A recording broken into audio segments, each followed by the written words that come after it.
Hello, and welcome to the How-To series on the expectation marking system. My name is Casey Best, and in this session I'm going to show you how to generate a unit report and how to quickly get information from it to better balance your evaluation needs. Now, to generate the report, we're going to click on the Reports tab, and then we're going to change the report from the rubrics report to the unit report. Inside of this report, you can choose what time period you want the report generated for.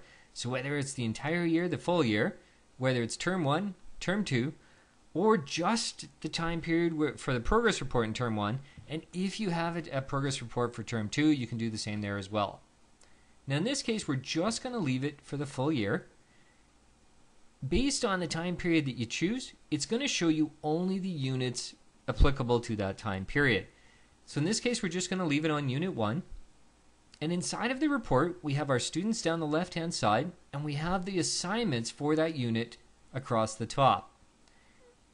Now we can see what it's done is it's taken the mark from every one of these assignments, and it's calculated the final mark for our unit on the right.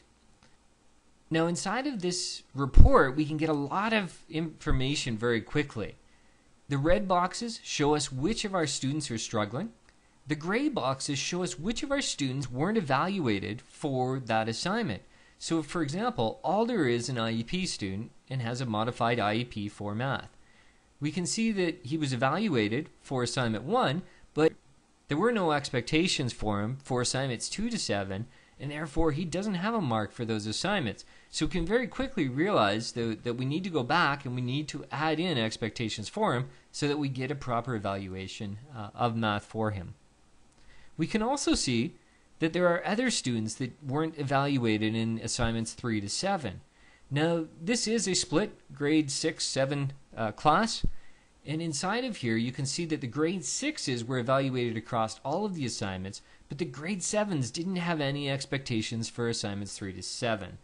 So what we can do is we can, again, because we now see this, we can go back and we can add those expectations in to make sure that they're also included in the evaluation.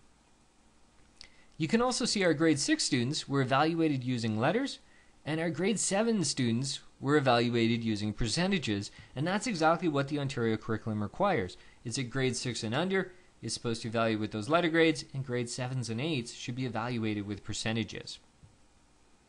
Now on the right hand side, we have the marks that have been calculated. Just like inside of the grade entry though, we can change the marking methods being used. So right now it's looking for the most common mark across all of those different assignments. So for example, for Rabin, there are 2 C's, 1 B, and we can see 1, 2, 3, 4 A's. So because A is the most common letter, it's taken all of those A's and it's averaged them out to get the A mark at the final.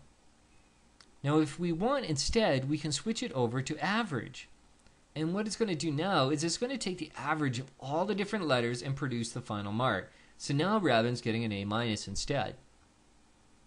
Now we did apply weightings to the different assignments inside of the unit.